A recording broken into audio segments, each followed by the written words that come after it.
Glosa ordinária.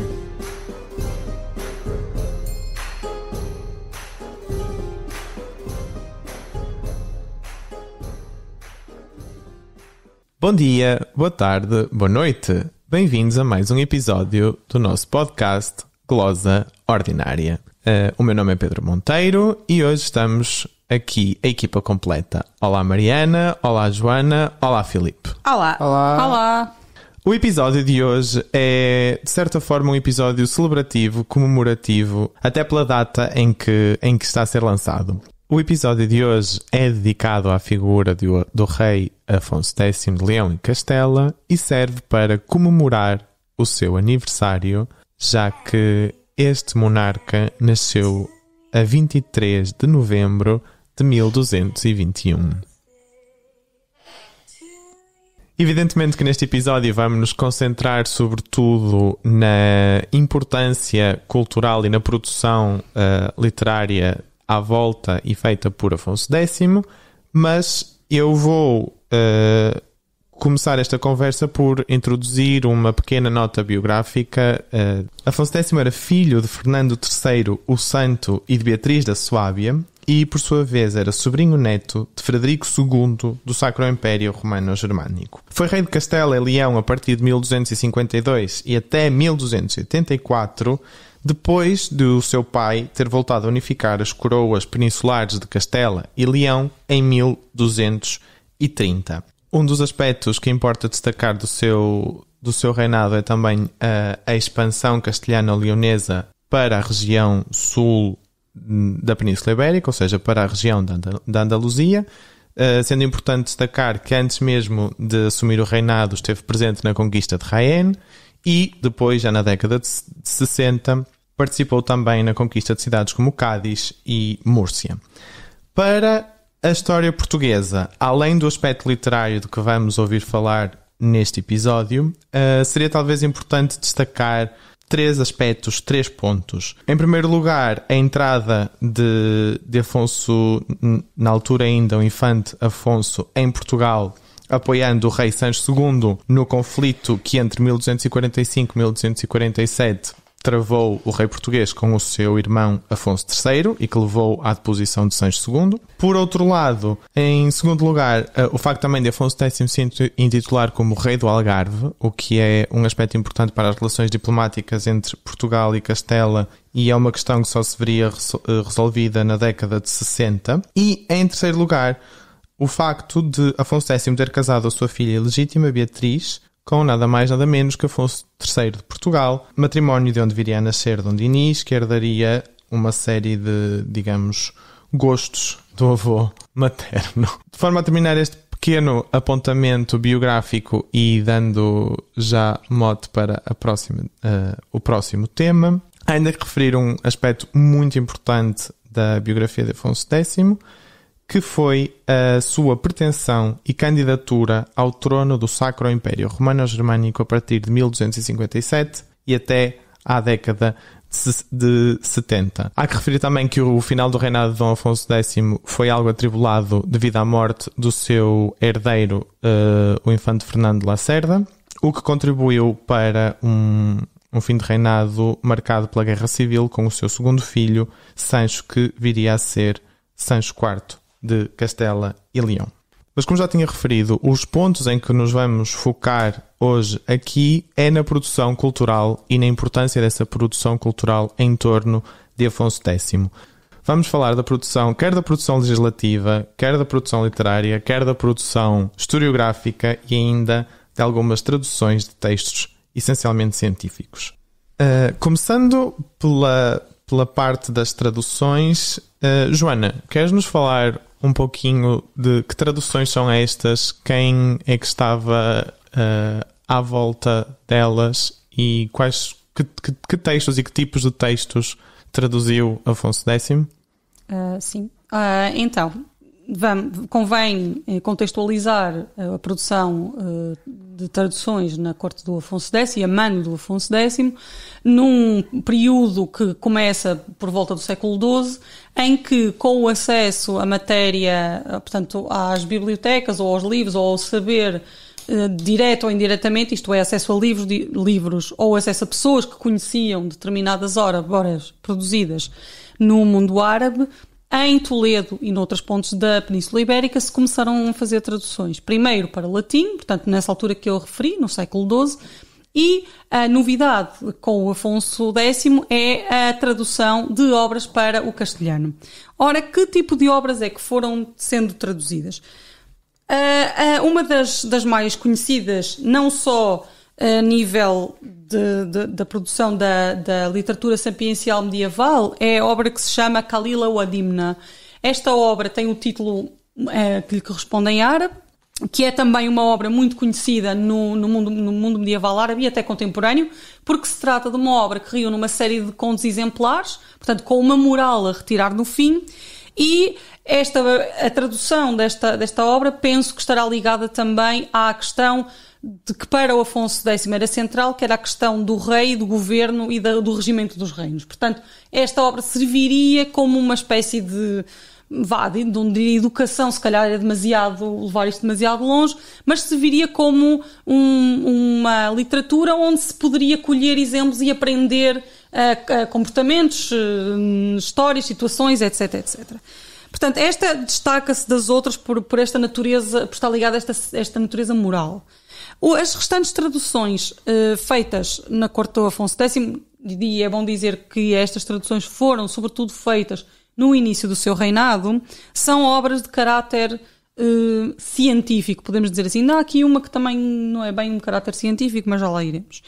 E dessas obras de caráter científico poderemos dividi-las entre dois núcleos, grosso modo, que na altura estavam perfeitamente interligados, que é o núcleo astrológico e o núcleo astronómico. Ora, como todos devem saber, a astrologia na Idade Média era considerada uma ciência e como tal era alinhada com as restantes práticas como a astronomia, a música, a matemática, etc, etc.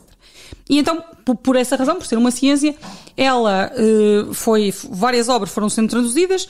Sabia-se que os árabes eram excelsos nessa arte da produção de obras de astrologia e de astronomia, e o Afonso X mandou traduzir duas obras importantes, a Picatrix e o Livro das Formas e das Imagens. Portanto, ambas relacionadas com a questão dos astros, a influência dos astros na Terra, as características da translação dos signos no céu, como é que se compunha o mapa dos signos. Aliás, estes manuscritos são muito ricamente iluminados, não só porque pertencem, evidentemente, à Corte Régia, e a Corte Régia tinha a capacidade e o poder um poder monetário, não é? De conseguir encomendar manuscritos muito decorados. A decoração, quanto mais decorado o manuscrito, mais caro ele era.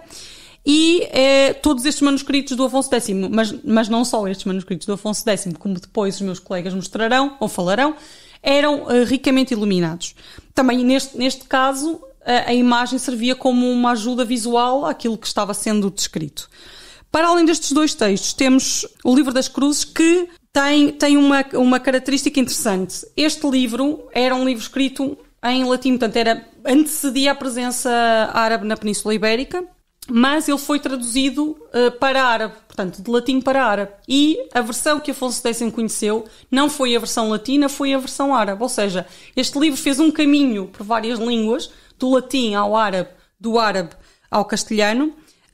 E é interessante vermos que a questão da tradução depois é muito complexa e extravasa agora este episódio, mas o percurso de tradução de uma língua para a outra nem sempre era linear. E, portanto, o livro da Lei das Cruzes também tem a ver com o regimento dos planetas, a situação dos planetas no céu, todas as mudanças do lugar das estrelas durante o ano. E também como este, havia outro que é o livro comprido de Los Juicios de las Estrellas, outro livro de astrologia, outro livro de astronomia também, que contemplava estes assuntos relacionados com o céu e com as estrelas e com os planetas, etc. E por fim, eu destacaria ainda o livro dois livros que não são desta área, astrologia e astronomia, o Lapidário, que é um livro sobre pedras, que descreve as propriedades curativas, não diria mágicas, mas curativas e até morais das pedras.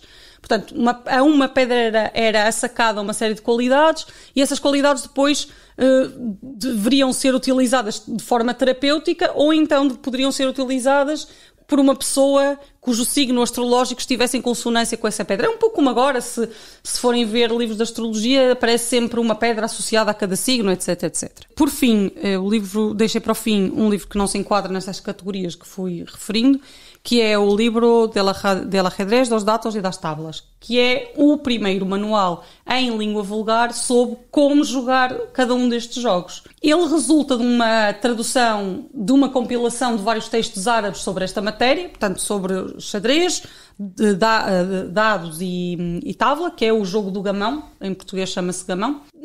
Basicamente é isto, compila essa série de regras com situações reais, inclusive são jogáveis, as imagens que aparecem, as imagens pintadas no manuscrito são jogáveis, são situações de jogo. E, além disso, este livro também retrata uma série de figuras da sociedade da época de Afonso X a interagir, digamos que é uma espécie de livro um bocadinho multicultural, porque temos mouros a jogar com cristãos, mulheres a jogar com homens, os judeus a jogar com mouros e por aí fora. Portanto, algumas dessas iluminuras estão disponíveis online, se forem procurar por livro do ajedrez, dados e tablas, e podem ver por vós próprios como esses manuscritos são belos. Chama-me muita atenção tu teres falado na tradução do primeiro livro que mencionaste, que é uma espécie de exemplo para um regimento dos reinos em que falaste do governo, e é muito interessante perceber que, ou é muito interessante pensar que isto está a ser traduzido ao mesmo tempo que Afonso X está a promover uma grande obra legislativa. Não é assim, Filipe? Nós sabemos que em 1252 foi escrito o Fuero Real, mas se calhar o texto mais conhecido de Afonso X são efetivamente, legislativo, são efetivamente as 7 partidas. Sim, isso dos textos legislativos é toda uma polémica, porque ainda haveria antes o chamado setenário, não é? Ou seja, basicamente, ao longo do reinado do Afonso X foram sendo elaborados uma série de códigos jurídicos. Digamos, a visão tradicional é que seriam tentativas de criação de leis gerais. É claro que isso, hoje em dia, cada vez mais tende a perspectivar-se isso como uma visão um pouco anacrónica, quer dizer, nós não podemos imaginar, claro, para a Idade Média, este espírito de uma lei que emana de um Estado central e que é comum a todo o território, a todos os habitantes desse território. O espírito não era esse, como se saberá, a legislação medieval era bastante particularista, era uma sociedade de estamentos e de privilégios, as leis divergiam de acordo com o estamento social a que a pessoa pertencia, de acordo com as regiões, etc. Tanto ou mais do que essa suposta tentativa de uma uniformização legislativa, o que estes sucessivos textos, reformulações jurídicas procurarão é elaborar codificações teóricas sobre o poder do rei, sobre a relação do rei com outros poderes e sobre, no fundo, a forma como a sociedade deverá idealmente estar estruturada. Portanto, eles são tanto ou mais de códigos legislativos com intenção pragmática, são tentativas de elaboração de um tipo de sociedade ideal a partir do ângulo do direito e da justiça, em termos mais gerais. É complexa, como disse, a questão da cronologia. Nós podemos falar sobretudo em 3 grandes obras, o Setenário, o Fuero Real e as 7 partidas, que vão sendo, digamos que, reelaborações sucessivas e cada vez mais aprofundadas umas das outras, que culminam na súmula das tais 7 partidas. Partidas porque 7 partes, não é? 7 partidas, como as 7 partidas do mundo, quer dizer, as 7 partes em que está dividida essa obra. Cada uma delas é dedicada a uma área específica do direito, da justiça, da sociedade. Por exemplo, há uma partida sobre o que nós poderíamos chamar de direito canónico, a forma como a Igreja e a relação da Igreja com o rei e com outros corpos sociais e com ela própria estaria dividida. E há depois vários outros livros. Estas 7 partidas tiveram uma a posteriori, portanto, como digo, devemos entendê-las, por um lado, como tentativa de aplicação jurídica, mas também e sobretudo como codificação geral da sociedade, visão geral da sociedade, e a primeira intenção não teve grandes consequências, tanto quanto será possível juizar no reinado do próprio Afonso X, só bastante mais tarde começaram a ter aplicação prática, mas a partir do momento em que tiveram aplicação prática tiveram uma difusão enorme e uma influência enorme. Basta ver, por exemplo, alguns apontamentos, até relacionados com Portugal. Há um caso famoso no reinado do rei Dom Pedro. Há umas cortes, aliás, as únicas cortes, salvo erro, portanto, reunião do rei com o clero, a nobreza e o povo, dito de forma simples e geral, em que se queixam ao rei Dom Pedro de que os juízes estão a aplicar mais as leis das partidas do que as leis portuguesas. É um caso famoso de como que mostra, primeiro, já uma certa consciência nacional, se quisermos, essa é outra questão, mas também a importância das partidas até fora de Castela. Mas depois, quer dizer, por exemplo, no século XVI há uma série de edições anotadas das partidas. As partidas são incorporadas ao direito castelhano e já no sentido mais forte, com maior centralização, etc. E creio que até ao século XIX elas estão, ou pelo menos uma parte delas, fazem parte do ordenamento jurídico, quer de Espanha, do Reino Espanhol, quer de colónias. Por exemplo, acho que até o início do século XIX, uma parte do direito das colónias espanholas tinha subjacente as partidas, ou partes das partidas, o que é extraordinário. Se é que não até mais tarde, mas pelo menos até o início do século XIX isso aconteceu. E também em Portugal, ainda esse episódio mais, digamos, pontual do reinado do rei Dom Pedro, mas que mostra bem a importância já nessa altura da discussão das partidas em Portugal. Nós vemos, por exemplo, aquilo que seria o equivalente em Portugal das partidas, que seriam as chamadas ordenações afonsinas, isto é, a primeira tentativa de codificação genérica de leis emanadas pelo rei em Portugal, isto em meados do século XV, chamam-se afonsinas por causa do rei Afonso V, mas na verdade o processo começou antes, é como as muralhas fernandinas do Porto, não é? Que começaram a ser construídas antes, há assim uma série de exemplos. Grande parte das ordenações afonsinas são traduções das partidas, e traduções diretas, literais. E, portanto, e depois as ordenações afonsinas, de suas vezes, que também não tiveram aplicação imediata, há um certo paralelo, 200 anos depois, não é? Mas há um certo paralelo aqui, portanto, uma codificação geral que é, simultaneamente, tem intenções pragmáticas, mas também, e talvez sobretudo, de visão geral da sociedade e da sua relação com o rei, com o poder do rei e com outros poderes. Não têm uma aplicação imediata, as ordenações afonsinas, mas depois acabam por ser incorporadas em sucessivas reformulações, as ordenações manuelinas, filipinas, etc. Não é? Portanto, durante séculos, também em Portugal, e nas colónias portuguesas, ou pelo menos em algumas, o direito e, portanto, a visão do mundo subjacente é das partidas. O que também é curioso para refletirmos um pouco, por exemplo, sobre questões de periodização, etc. De que falaremos em algum momento num episódio, que é como é que algo que é elaborado no século XIII é traduzido literalmente no século XV e permanece no século XVI, XVII, XVIII, com sucessivas glosas, adaptações, acrescentos, etc. Mas a base, uma parte da base permanece. É um caso extraordinário e, desse ponto de vista, eu diria, não sei se concordarão comigo ou não, mas para mim é evidente e desculpem eventuais partidarismos pessoais, mas que a obra jurídica é a que mais consequências, importância e leituras teve ao longo do tempo de toda a obra do Afonso X, mas de longe, quer dizer, pelo menos a maior recepção, não é? E utilização contínua. Sem comparação, não há comparação possível. Até se vê pela quantidade de traduções e manuscritos que sobreviveram, é uma coisa notável. Edições, sim, as edições do século XVI são. Sim, Se bem que lá está, se calhar era mais expectável de um rei que houvesse uma produção legislativa muito significativa. Eu acho que aquilo que. Sim, mas com esta dimensão e com esta profundidade não era comum. Em Portugal não há nada que se pareça até ao século XV, como disse, não é? Sim, e é uma adaptação também destas leis que já existiam, ou seja, não é nada propriamente... Nada.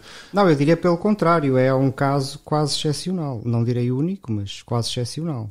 Sim, e é interessante porque tu tocaste na questão do conjunto da obra legislativa, incluir uma obra como o Setenário, que ele diz que é feita pelo pai dele, mas que na verdade é um produto do final da vida dele, e que tem uma dimensão muito mais filosófica sobre o que são as leis e como se devem aplicar as leis do que as outras duas. O Fuero Real é, como tu disseste, não é? Sobretudo um modelo, não propriamente, enfim, uma reflexão, mas é interessante porque o Setenário tem esta dimensão filosófica E dá para ver como a questão do 7 é muito marcante na escrita da legislação e não só do Afonso X. Sim, e um pormenor muito interessante é que ele no início, acho que é no início, não é? Que ele diz como é que é, faz um jogo com a palavra dele, o A e o O, sim, com o nome sim, dele, é no Afonso. setenário. Exato. É porque no setenário ele diz precisamente isso. Diz que quis Deus, eu vou parafrasear, Exato. Quis Deus que eu fosse tão aventurado que o meu nome começasse por A e O, alfa e ômega, e tivesse 7 letras como são os dons do Espírito Santo. Exatamente. Modesto. Eu acho que isto dá para uma boa pedra de toque para o resto das obras do Afonso X. Claro, é preciso dizer que em espanhol é Alfonso. Por isso é que tem 7 letras. Claro. Sim, sim, Claro, sim, claro, sim. claro. Ele manipula um bocadinho, que é para dar, mas quer dizer, acho que isto também ajuda um bocado a perceber outras obras, não é? Sim, sim, e nós estamos aqui a falar de, sobretudo, até agora falamos de obras de início de reinado, e até antes do início de reinado, não é? Se calhar devíamos falar da obra lírica de Afonso X, não é? Agora já avançando efetivamente pela escrita literária. Mariana, o que é que nos podes contar sobre a obra lírica de Afonso X? Então, a obra lírica do Afonso X, convém notar, em primeiro lugar, que tal como o Filipe indicou e a Joana também, a grande produção do Afonso X é feita em traduções ou versões ou textos que são redigidos em castelhano. A obra lírica diz-nos mais respeito, porque a língua que é utilizada para as composições é a língua padrão, nesta altura, que é o galego-português. É um aspecto interessante porque o Afonso X, embora promova traduções e redação integral de obras em castelhano, para os textos poéticos, portanto, para as composições poéticas, usa exclusivamente o galego-português. E, de facto, o Afonso X começa por compor relativamente jovem, ainda era príncipe, portanto ainda bastante antes de ascender ao trono, até porque ele só chegou ao trono com 30 anos, portanto não era propriamente um jovenzinho. E a maior parte das composições que ele tem são, sobretudo, composições de amor, portanto cantigas de amor. E é interessante porque ele domina não só a língua do ponto de vista formal, mas também a língua no sentido de os significados e todas as tournures que têm as cantigas, enfim, toda a lírica trovadoresca. E ele dedica-se exclusivamente ou aos cantares de amor ou à chamada lírica de escárnio e algum mal-dizer. No fundo acaba por rejeitar ou afastar-se da lírica de amigo. Embora haja um caso polémico, que é a famosa cantiga "Ai eu coitada, muito me tarda meu amigo na guarda". Sim, que não sabemos que se pode ser do Afonso poderá X. ser, sim, mas na verdade acho que o mais importante, talvez, em termos do legado do Afonso X na obra literária para a cultura em galego-português, nem é tanto a produção que ele faz de cantigas de amor, mas, e de escárnio, enfim, e eventualmente a tal cantiga que poderá ser dele, mas é sobretudo porque ele tem uma iniciativa completamente louca de criar um novo género dentro da lírica trovadoresca peninsular. Basicamente o que ele faz é pegar na língua dos trovadores, que era o galego-português, e criar um género em que ele diz, e diz mesmo isto no prólogo, já não faz sentido para mim cantar a qualquer uma dama humana, vou cantar à Senhora das Senhores, à Virgem Maria.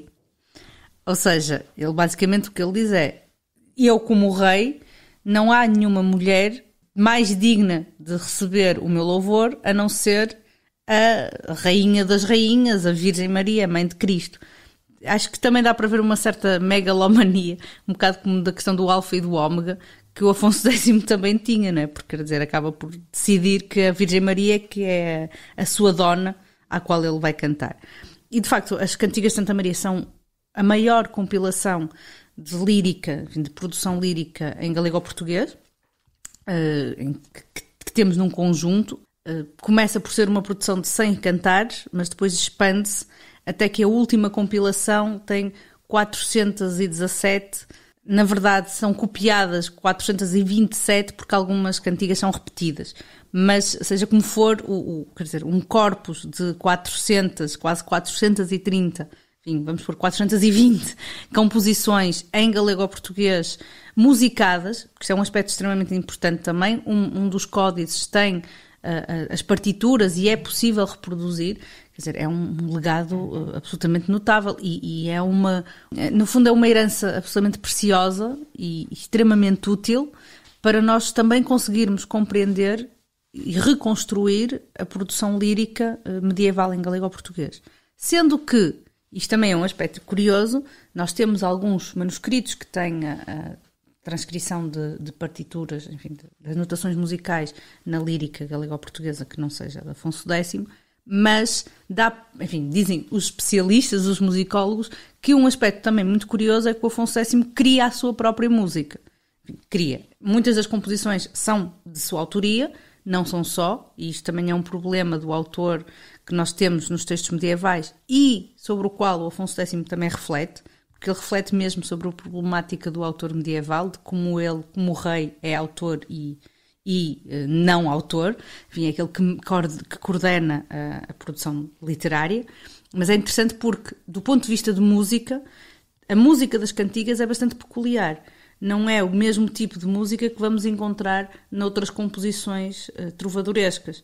Ou seja, ele não só reinventou o género, como criou um género musical. Também, porque os dois estão associados, ou seja, ele também fez a sua própria música. Basicamente é um rei que vou encomendar um género só para mim, não é? E acaba por ser um bocado interessante esta dimensão e de facto deixou-nos um acesso a uma lírica que ainda hoje podemos reproduzir, que é absolutamente notável e vale a pena, porque é muito curioso. Além disso, a corte do Afonso X foi a corte que mais cantares produziu. Sim. E ele é na corte do Afonso X que, tanto quanto, quer dizer, tendo em conta as cantigas que sobreviveram, claro, nós precisamos sempre fazer esta ressalva. A corte que mais cantigas produziu foi a do Afonso X. Há ali uma série de trovadores em meados do século XIII que produzem muitíssimas cantigas de escárnio, mas não só, associadas ao Afonso X. É o principal mecenas da lírica galego-portuguesa em geral. Ou seja, no fundo, lá está, é um grande promotor, o grande mecenas,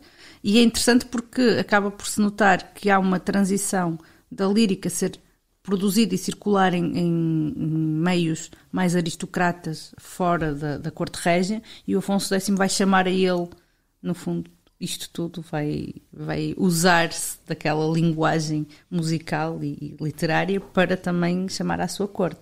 E de facto é verdade, em grande medida nós devemos muito da lírica em galego-português precisamente às iniciativas do Afonso X, porque ele gostava de música, também há que dizê-lo com frontalidade. Claro. Não, é que isto, o lado lúdico e estético também é fundamental, não é? Nunca se pode esquecer isso, não é? Ou seja, ele era um rei que gostava de música, gostava de jogar xadrez, ou seja, se fosse agora gostava de videojogos, provavelmente. Certeza. Certamente.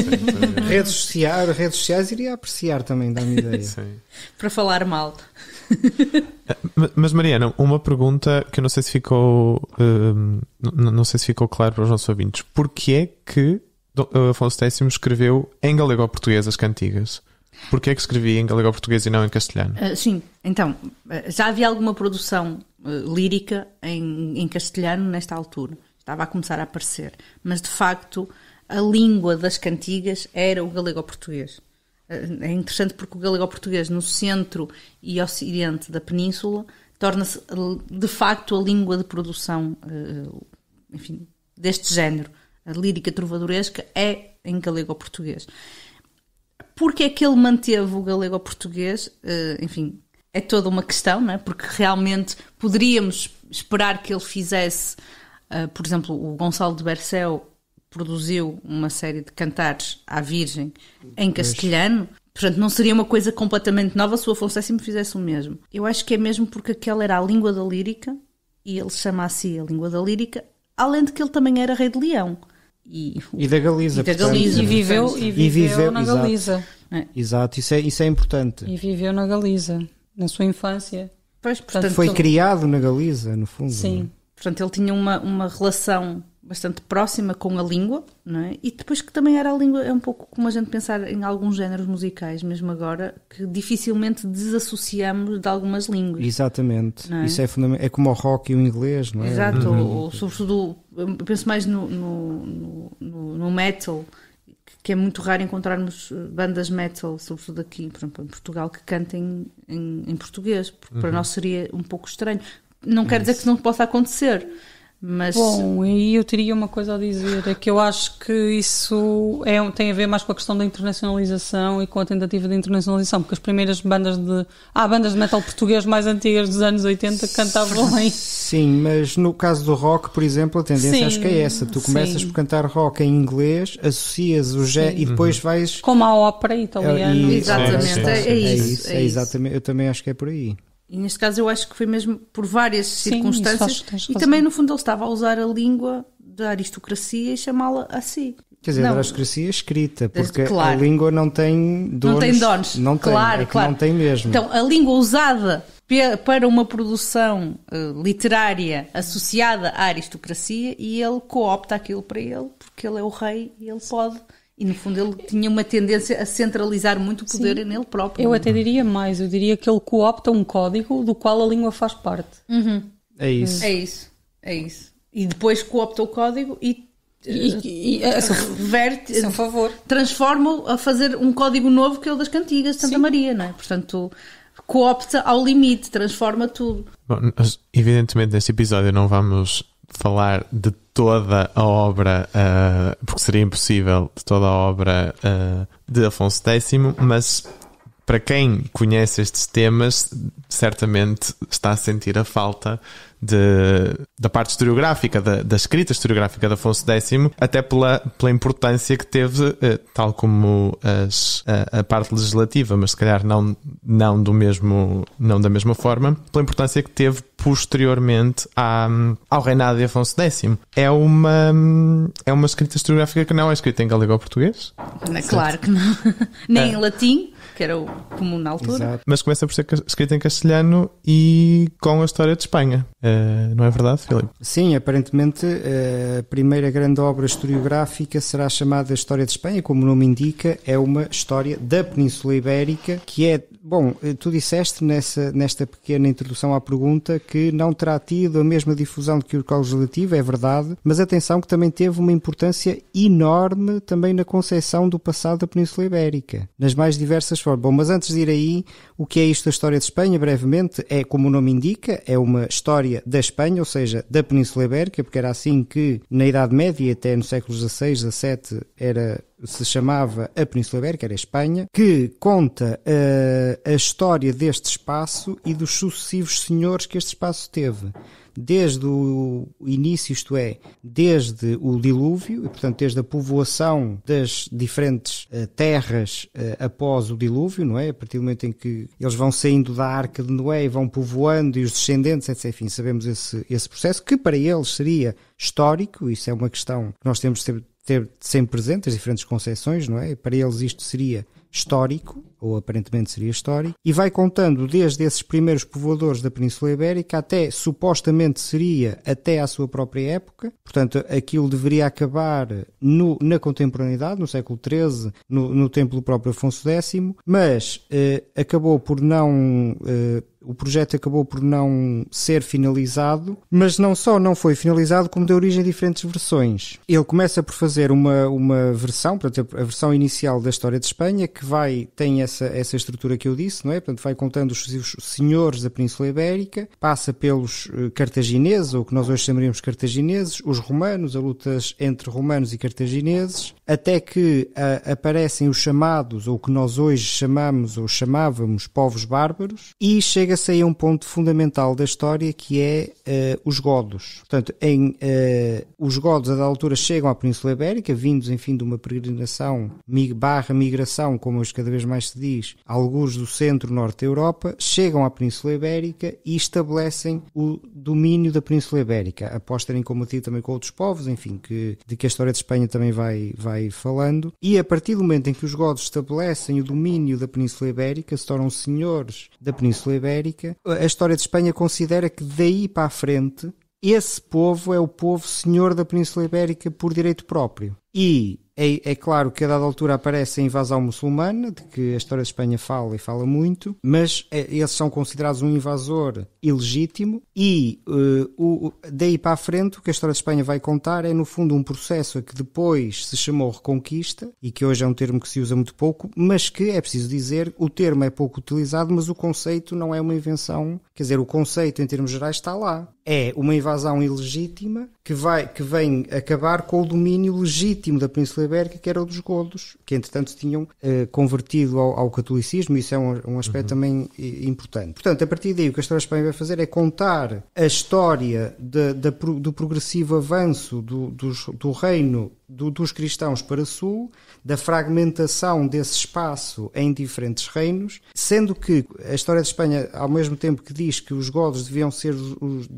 dizendo que os godos deviam ser os senhores legítimos da Península Ibérica e os seus descendentes, portanto os sucessivos reinos cristãos, o que está a dizer também ao mesmo tempo não só é que o domínio muçulmano é legítimo, mas também que a existência de diferentes reinos cristãos é uma espécie de normalidade histórica. Portanto, idealmente, a Península Ibérica ideal, tal como a história de Espanha é perspectiva, deveria ser uma Península Ibérica com um poder unitário. Um poder unitário que estaria na mão dos sucessores dos visigodos. E isso tem consequências na estrutura da história porque, desde esse momento, a estrutura é a seguinte: eles contam a história dos godos e dos seus sucessores, que são sucessivamente aquilo que nós hoje chamamos os reis das Astúrias, depois os reis de Leão, os reis de Castela e Leão, vão contar essa história até ao ponto em que a história de Espanha acaba por chegar, que não é até ao século XIII como era expectável e como era esperado no início, e a dada altura vão abrindo uma espécie de um parênteses. Quando aparece um novo reino cristão, abrem parênteses e dizem surgiu aqui o reino de Navarra, e contam a história do reino de Navarra. Fecham o parênteses e voltam a contar a história do reino de Leão e Castela. Aqui surgiu o reino de Aragão, contam a história do reino de Aragão, fecham parênteses, continua a história do reino de Castela. Aqui e mais à frente surgiu o reino de Portugal, contam a história de Portugal, fecham parênteses e voltam à história dos reis de Leão e Castela. Portanto, a Península Ibérica ideal, a história que está a ser contada, com base em imensas fontes de mais diferente tipo. A história de Espanha, isso é um aspecto também interessante, é uma espécie de cadinho de géneros, quer dizer, há de tudo literalmente na história de Espanha, partes mais épicas, que aliás resultam de prosificações, em parte pelo menos, de poemas épicos, como o Cantar de Emil Cid, que falámos num dos episódios, partes de mais proto-cavalarescas, num certo sentido, de aventuras de cavaleiros, as geográficas também, há muito vidas de santos ou personagens são perspectivadas de acordo com o modelo das vidas santas. Portanto, há literalmente de tudo na história de Espanha. Todos os géneros narrativos que então existiam estão lá. Por um lado, pela questão de aproveitarem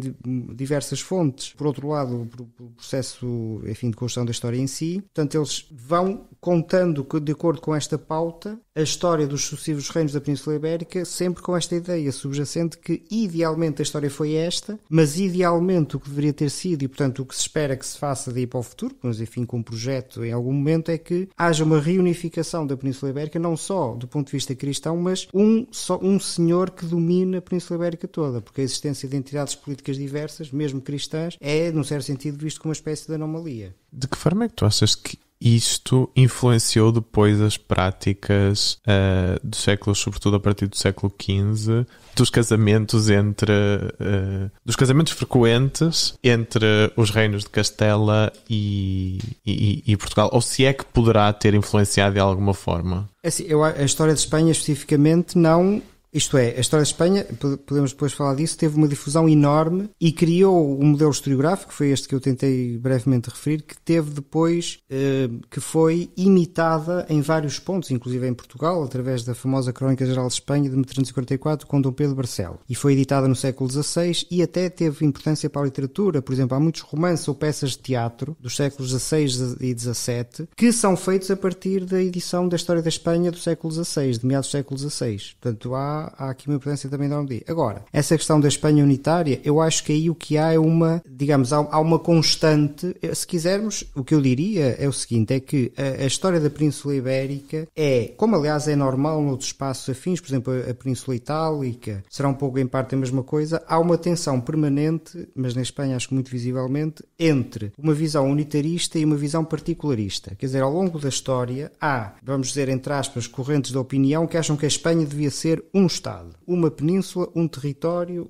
com um senhor, um Estado, como mais tarde se diria, um poder central. E há outros que acham que não, que a Espanha é diversa e deve ter... Bem, nós ainda hoje, quer dizer, a discussão é essa hoje em dia ainda, não é? E a verdade é que é esta discussão que vem desde o fundo dos tempos, e pelo menos desde a Idade Média, e que essa discussão está subjacente à história da Espanha, que tem esse ponto de vista unitarista, e está depois subjacente a visões contrárias que contestam isto, não é? O que eu acho que acontece é que essa visão unitarista que é da história de Espanha permanece ao longo do tempo, e muito depois dos séculos XV, XVI, XVII, etc. Mas, portanto, não é que seja a história de Espanha que tenha cumprido um papel. A história de Espanha é uma manifestação importante de uma ideia geral que se vai mantendo ao longo dos séculos. Tu referiste que o projeto não foi concluído, mas acho que não referiste porque que o projeto não foi concluído. Podes-nos... Exato. Bom, se é que se sabe, exatamente. Houve essa primeira versão da história de Espanha que não ficou concluída, terá chegado algures à narração ao século XI, XII, mais ou menos. Portanto, é discutível, por exemplo, se tinha a história de Portugal, porque, como disse, aí um parênteses que surgiria no relato da história dos reis de Castelo e Leão no século XII.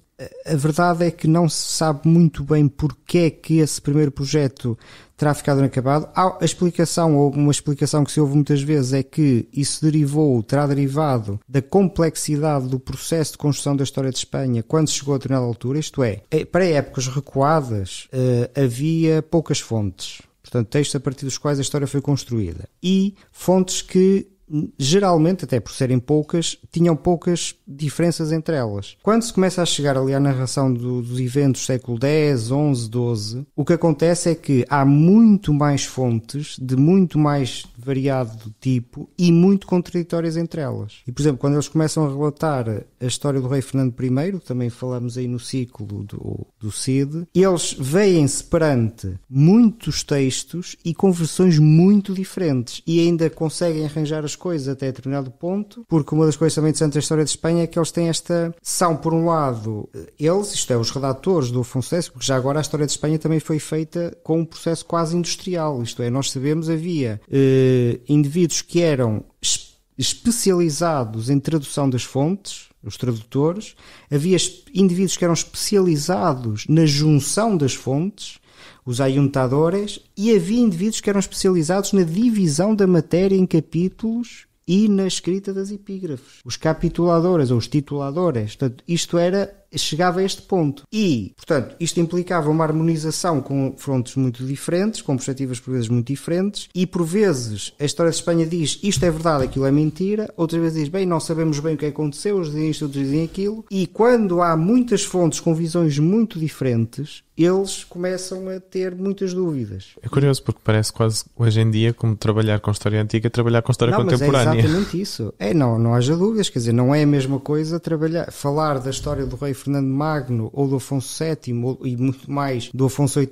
ou do Afonso IX, não tem comparação de falar do Pelaio ou do... Quer dizer, é outro mundo, de facto, não há comparação possível, há muito mais coisas, é um universo, por isso é que eu também, por isso é que eu gosto mais também das coisas mais recentes, não é? Porque sinto menos no deserto, mas isso é a explicação que se dá, não sei, terá havido outros. Agora, sabe-se também porque é que ele fez uma segunda versão. Portanto, a primeira ficou incompleta, mas no final da vida, e tendo em conta essa guerra civil que já foi referida aqui, ele terá feito ordenado uma reescrita da história de Espanha, em parte muito condicionada por esse contexto específico de final da vida.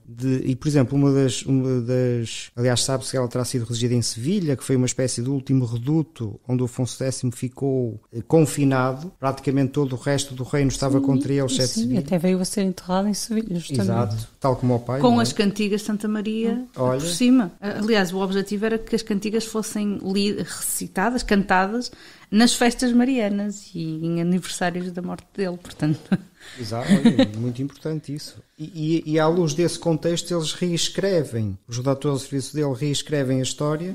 Por exemplo, uma das consequências disso é que as situações de rebeldia contra os reis tendencialmente são muito mais censuradas na segunda versão. Ou, por exemplo, em relação a Portugal, um caso curioso, é que Portugal na tal primeira versão aparentemente tem direito ao tal parênteses, tal como Navarra, Aragão, e na segunda versão já não. Portanto, já não existe uma história de Portugal sequencial na segunda redação.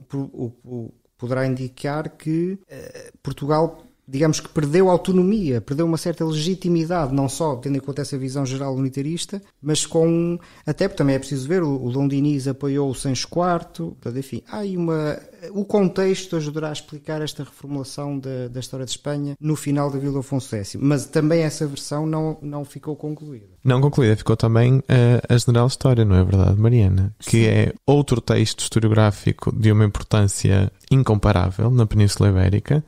E não só. E que, em parte, foi escrito contemporaneamente à História de Espanha, certo? Sim. Basicamente é aquilo que o Filipe disse, é verdade, aquilo era uma autêntica fábrica de produção e o que se sabe é que, depois de se ter começado a redação da História de Espanha, houve uma iniciativa bastante inovadora que foi a de criar uma história universal. Se quiserem ouvir mais sobre histórias universais, nós já falámos, mas o inovador desta crónica universal que o Afonso X promove, a General História, é que é a primeira crónica universal integralmente numa língua vulgar, ou seja, não em latim, já havia, era a língua principal, e com uma dimensão que não encontramos em mais nenhuma crónica universal que não seja em latim. Havia algumas crónicas universais em alemão, em francês, etc., mas que não têm a escala da General História. E o que é a escala da General História? De facto, é uma história do mundo, é uma espécie de, depois da história de Espanha começar, agora vamos encaixar a Espanha no mundo, não é?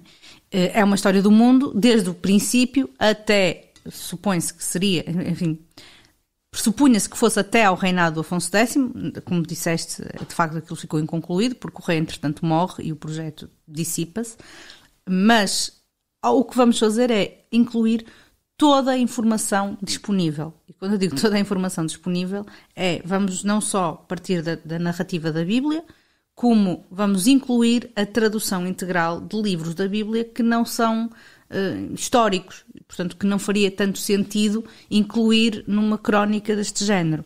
Falo, por exemplo, da tradução dos Salmos e do Cântico dos Cânticos e de Eclesiastes, etc. Ou seja, que não são textos com matéria histórica.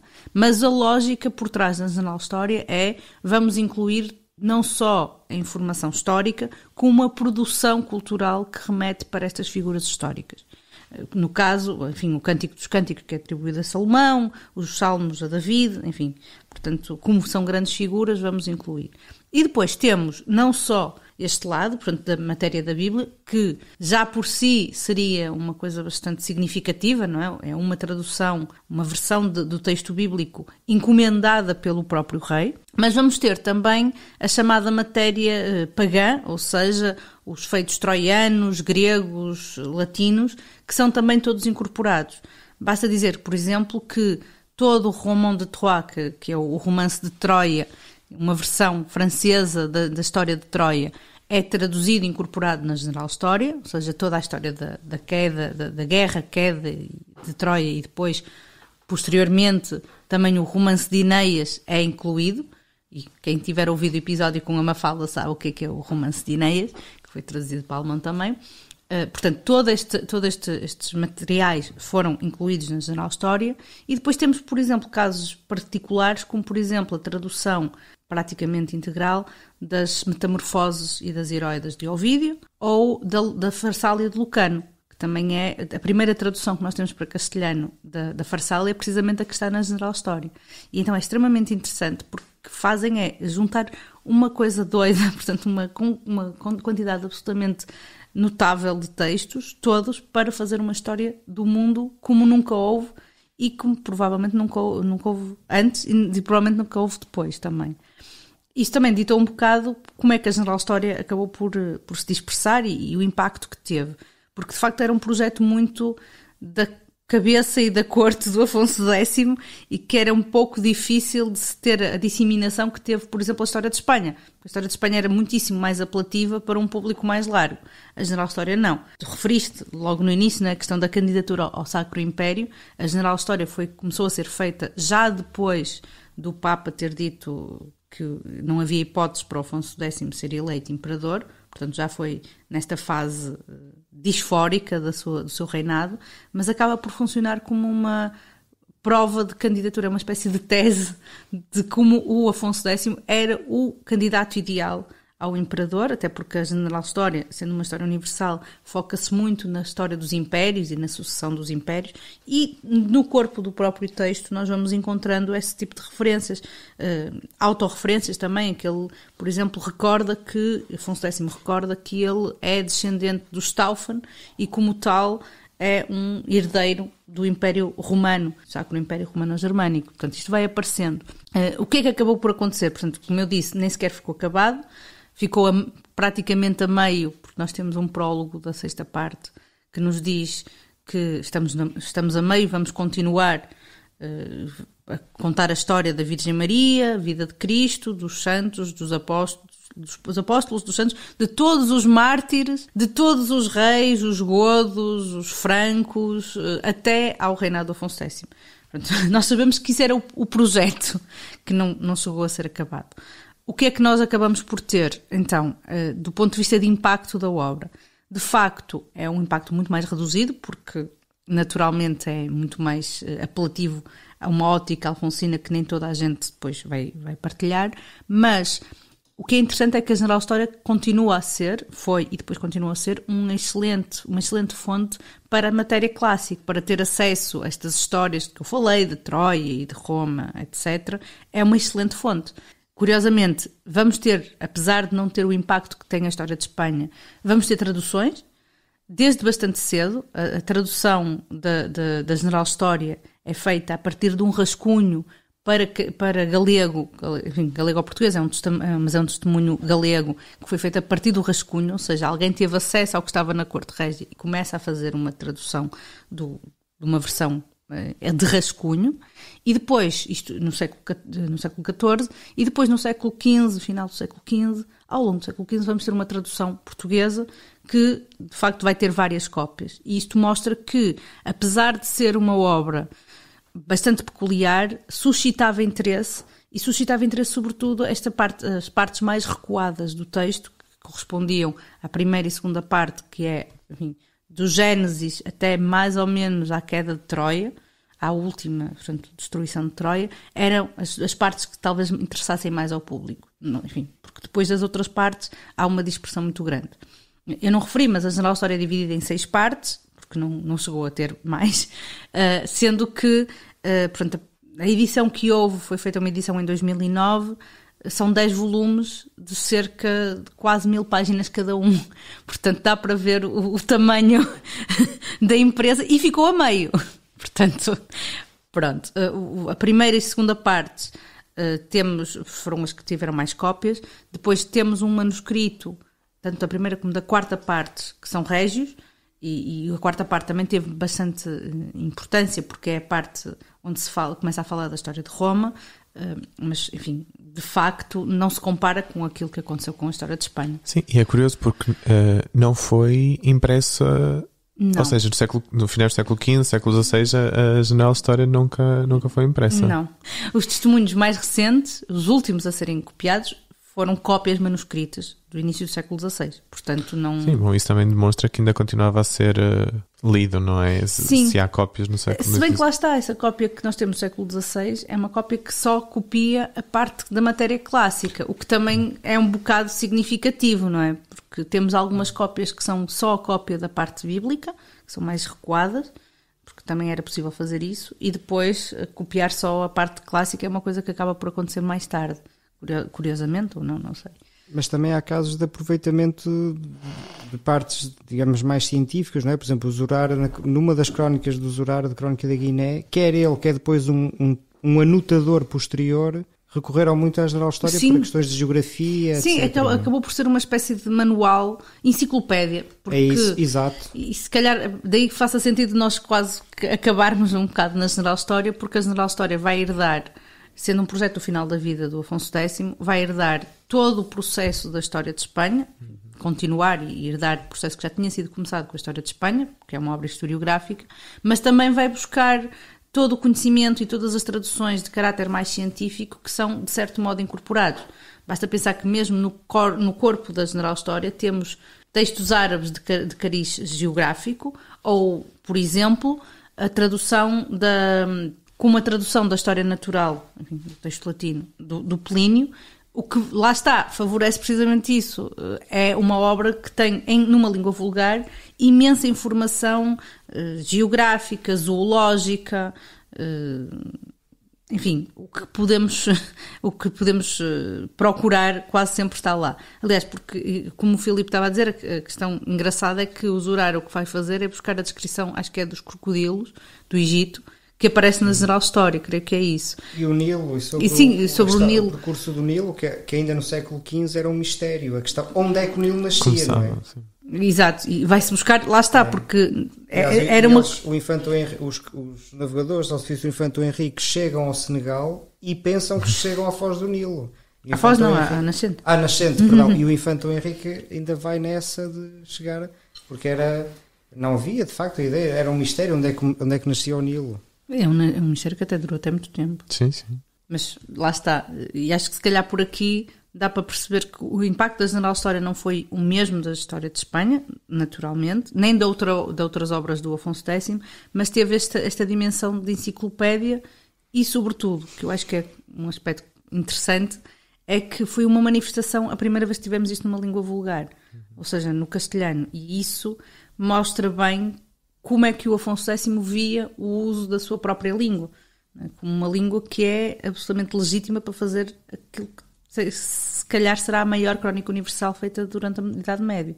Talvez a única concorrente que tenha é o projeto do Vincent de Beauvais, não sei, do Speculum Maioris, que tem o Speculum Historial, etc. Mas vamos ver, se calhar está ali a concorrer, não é? Eu acho que de qualquer das formas, independentemente de ter tido uma recepção tão ampla como a História de Espanha ou os textos mais legislativos, isto só mostra mais uma vez a amplitude da influência cultural que Afonso X e a sua corte tiveram na Península e muito para além da Península Ibérica. Eu tinha só uma pergunta final para todos.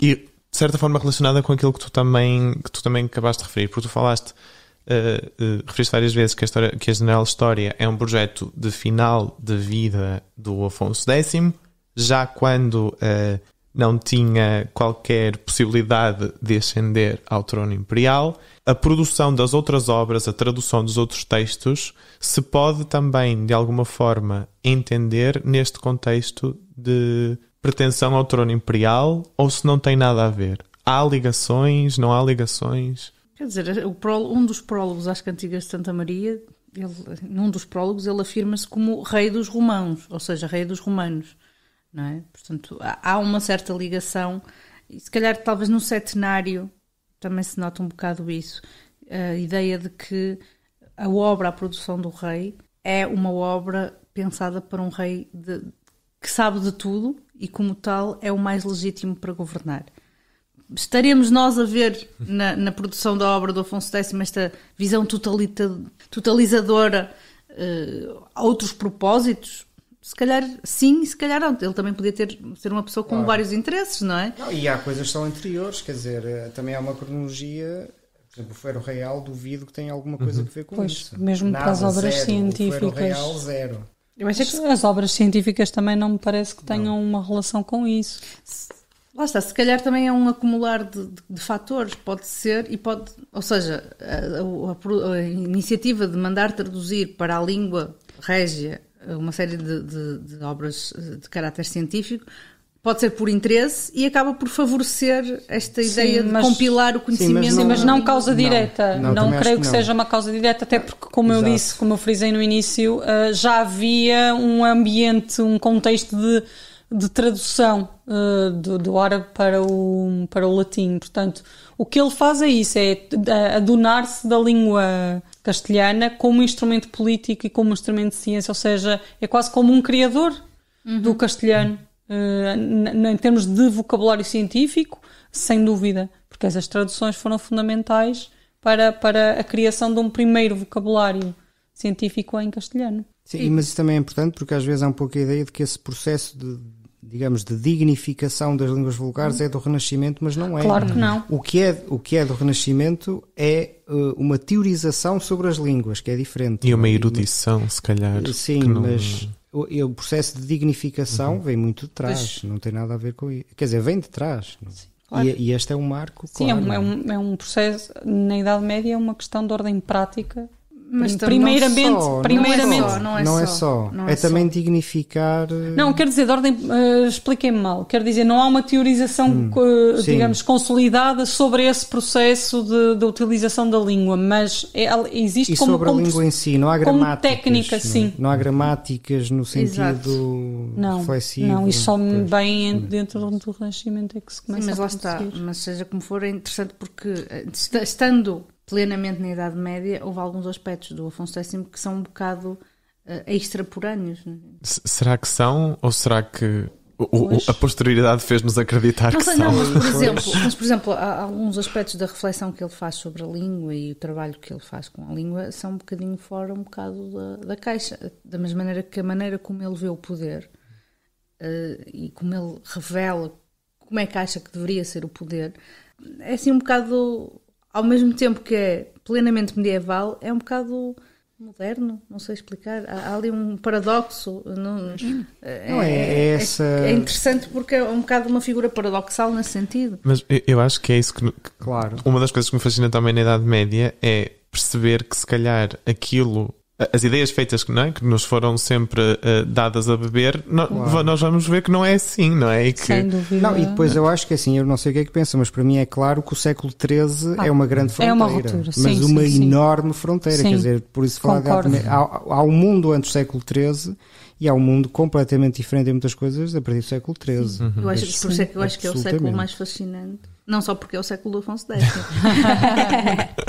Lá está, 13, 15, porque depois também no 15 também há assim umas 16, mas o 13 para mim é claríssimo. Bom, eu acho que com isto é hora de terminar. Fizemos apenas aqui uns breves apontamentos sobre a fascinante obra de Afonso X e também a própria figura do rei. Eu acho que ele já vai ficar contente com a homenagem. Eu espero que ele era muito exigente. Espero que nestes 802 anos ele sinta que foi a maior homenagem, efetivamente. Que essa foi a Afonso X. Essa foi. A nossa homenagem é a maior. Não, porque não foi no castelhano direito dele. Exato. Nem em galego ou português. Sendo que o direito parece que é um aragonesismo, não é? Sim, mas... Há essa ironia do... Sim, é como português verdadeiro. Enfim, convém dizer verdadeiro. Convém dizer que o castelhano direito é uma expressão que aparece no livro da Oitava Esfera. Portanto, em que ele diz que vai ser produzido em castelhano direito, portanto, em castelhano correto.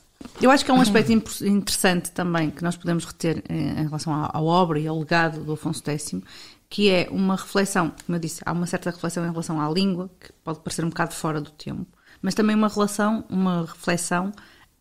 em relação à produção e como é produzida a obra medieval.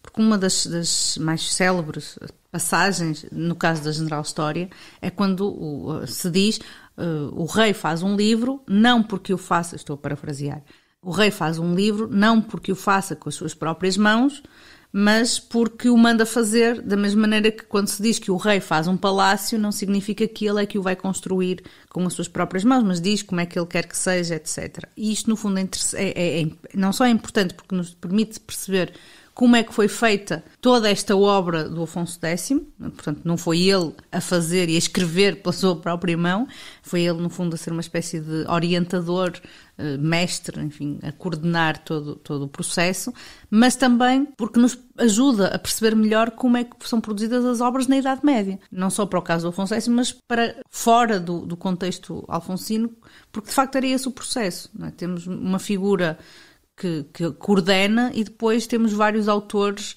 muitas vezes anónimos, que estão ali a produzir sob a égide daquela figura e que de resto é um processo que se mantém até bastante tarde. E ainda hoje em algumas coisas, se nós virmos bem, assim mais ou menos pela calada ou não, há várias coisas assim. Bem, não é? também nem estamos a falar da produção científica, não é? Porque se formos à produção científica nas chamadas ciências naturais, E não então... só, e há outros nós, por exemplo, há o fenómeno do ghostwriting, etc. Sim. O Há símile equipas. o símile do Afonso X é particularmente bom, porque se a gente pensar na questão do palácio, ainda hoje em dia é assim, quando a gente manda fazer uma casa, diz, eu quero a minha casa com 2 andares, com janela para aqui, virada a tal, com paredes assim, com etc, etc. No livro, essa semelhança perdeu-se, ou seja, a composição, embora salvaguardando os casos que vocês já apontaram, a relação entre o escritor e uma obra é muito mais presente, tanto... Essa é depois do romantismo, pronto, essas coisas. Não, e não é só isso, e também é do outro ponto de vista. A gente diz, por exemplo, as muralhas fernandinas, Sim. mas Não foi o Fernando nesse que andou lá. sentido, claro. Não, mas o Era símil bom. é exato, mas é perfeito o símil também por isso. Eu acho que só isso mostra, mais uma vez, a pertinência do Afonso X. Ou o legislador, por exemplo, no direito fala-se da figura do legislador. O legislador entende que Sim, é uma figura... é uma entidade difusa que é o poder político legislativo em cada momento, mas o que se diz é o legislador. Sim, eu acho que é particularmente interessante, como a Mariana estava agora a querer dizer, que o Afonso X é um rei medieval com laivos de modernidade e que ainda pode falar aos corações jovens do século XXI, jovens e não só. Há muito a descobrir na obra do Afonso X. E eu acho que é um bom mote para celebrarmos o aniversário do Afonso X, é precisamente isso, a pertinência que não só é pertinente no seu tempo e pouco tempo depois do seu tempo, enfim, ao longo do século XV, XVI, como se falou com a história de Espanha, mas que continua a ser um conjunto de obras que podem ser pertinentes hoje, que podem ser interessantes hoje e que continuam a ser atuais. Eu acho que isso e que daria uma bela série, não sei se há, mas porque também é curioso isto, como nós fomos vendo aqui, é alguém que no fundo é um derrotado quase em toda a linha, quer dizer, quer a questão do Império, quer a questão da Guerra Civil no final... Ele quer dizer, não deve haver um único grande projeto político do Afonso X que tenha tido sucesso, um único. E no fundo até mesmo os projetos literários, sobretudo historiográficos, acabam por não ser... Não terminaram, não é? Sim, mas da General que é um projeto absolutamente...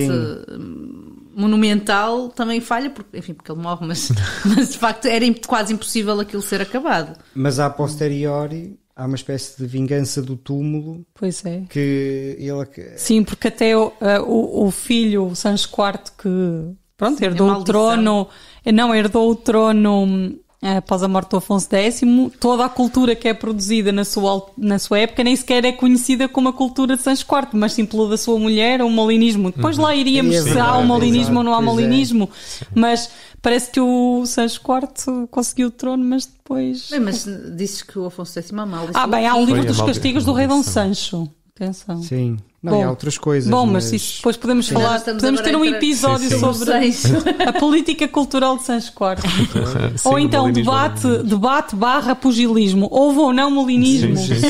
Sim, meu Deus. Acho que também é importante dizer que, tal como em outros episódios, vamos deixar ligações nas redes sociais, nomeadamente para os manuscritos que a Joana falou, que são extremamente bonitos e que vale a pena ver. E com isto, esperamos que tenham gostado deste episódio. Despedimos-nos mais uma vez com amizade. Bom dia, boa tarde, boa noite. Bom dia, boa tarde, boa noite. Bom dia, boa tarde, boa noite. Até à próxima.